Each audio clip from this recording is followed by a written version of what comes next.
This is the fairy tale story of Cinderella. It is brought to you by Stories to Grow By. Once upon a time, a girl named Cinderella lived with her stepmother and two stepsisters. Poor Cinderella had to work hard so the others could rest. It was she who had to wake up each morning when it was still dark and cold to start the fire. It was she who cooked the meals. It was she who kept the fire going. The poor girl could not stay clean from all the ashes and cinders by the fire. "What a mess!" her two stepsisters laughed, and that is why they called her Cinderella. One day, big news came to town. The king and queen were going to have a ball. It was time for the prince to find a bride. All of the young ladies in the land were invited to come. They were wild with joy. They would wear their most beautiful gown and fix their hair extra nice. Maybe the prince would like them. At Cinderella's house, she now had extra work to do. She had to make two brand new gowns for her stepsisters. "Faster!" shouted one stepsister. "You call that a dress?" screamed the other. "Oh dear," said Cinderella, "when can I—" The stepmother marched into the room. "When can you what?" "Well," said the girl, "when will I have time to make my own dress for the ball?" "You!" yelled the stepmother. "Who said you were going to the ball?" "What a laugh!" said one stepsister. "Such a mess!" They pointed at Cinderella. All of them laughed. Cinderella said to herself, "Maybe they see a mess when they look at me, but if I could, I would go to the ball." Soon the time came for the stepmother and stepsisters to leave for the big party. Their fine carriage came to the door. The stepmother and stepsisters hopped inside, and they were off. "Goodbye," called Cinderella. "Have a good time." But her stepmother and stepsisters did not turn to see her. "Oh, me," said Cinderella sadly. The carriage rode down the street. She said aloud, "I wish I could go to the ball too." Then, poof! All of a sudden, in front of her was a fairy. "You called?" said the fairy. "Did I?" said Cinderella. "Who are you?" "Why, your fairy godmother, of course, and I have come to grant your wish." "But," said Cinderella, "my wish is impossible." "Excuse me," said the fairy godmother in a huff. "Did I not just show up out of thin air?" "Yes, you did," said Cinderella. "Then let me be the one to say what is possible or not." "Well, then I will tell you," said Cinderella. "My stepsisters and stepmother just left for the ball. I wish I could go too." She looked down at her dirty clothes. "But look at me." "You do look a bit of a mess, child," said the fairy godmother. "Even if I had something nice to wear, I would have no way to get there," she said. "Dear me, all of that is possible," said the fairy godmother. And with that she tapped her wand on Cinderella's head. At once Cinderella was all clean. She was dressed in a beautiful blue gown. Her hair was set up high on her head inside a golden band. "This is wonderful," said Cinderella. "Who said I was done?" said the fairy godmother. She tapped her wand again. At once a beautiful carriage came to be, with a driver and 4 white horses. "Am I dreaming?" said Cinderella, looking around her. "It is as real can be," said the fairy godmother. "But there is one thing you must know." "What is that?" asked Cinderella.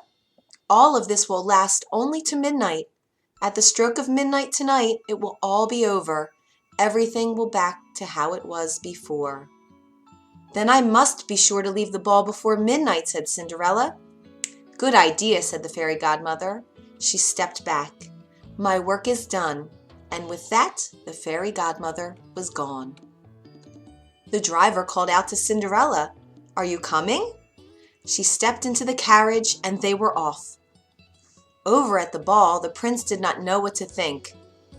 "Why do you have that sad look on your face?" the queen said to her son. "Look around you. You could not ask for finer maidens than these." "I know, mother," said the prince. Yet he knew something was wrong. He had met many of the young women. Yet after he had said hello, one by one, he could find nothing more to say. Someone pointed to the front door. "Look! Who is that?" All heads turned. Who was that lovely maiden stepping down the stairs? She held her head tall and looked as if she'd belonged, but no one knew her. There is something about her, said the prince to himself. I will ask her to dance, and he walked over to Cinderella. Have we met? Said the prince. I am pleased to meet you now, said Cinderella with a bow.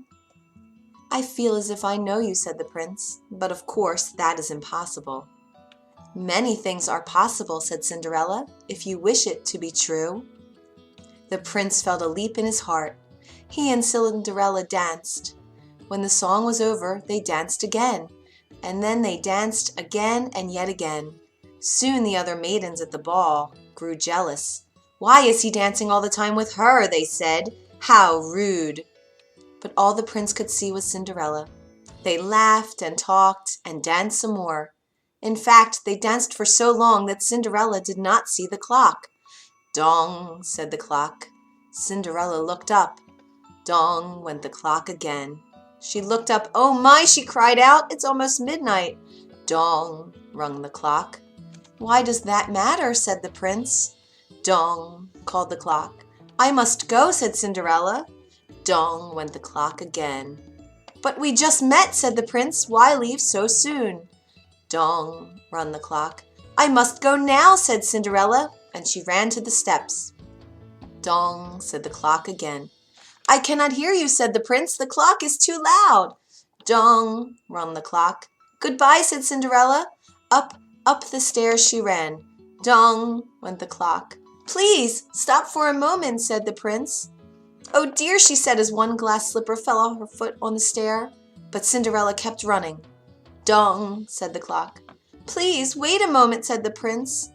Dong, rung the clock. Goodbye! Cinderella turned one last time, and then she rushed out the door. Dong! The clock was quiet. It was midnight. Wait! Called the prince. He picked up her glass slipper and rushed out the door. He looked around, but could not see her blue dress anywhere. This is all I have left from her, he said, looking down at the glass slipper. He saw that it was made in a special way, to fit a foot like none other. Somewhere there is the other glass slipper, he said, and when I find it, I will find her too, and I will ask her to be my bride. From hut to hut, from house to house went the prince. One young woman after another tried to fit her foot inside the glass slipper, but none could fit, and so the prince moved on. At last the prince came to Cinderella's house. He is coming, screamed one stepsister as she looked out the window. At the door, yelled the other stepsister.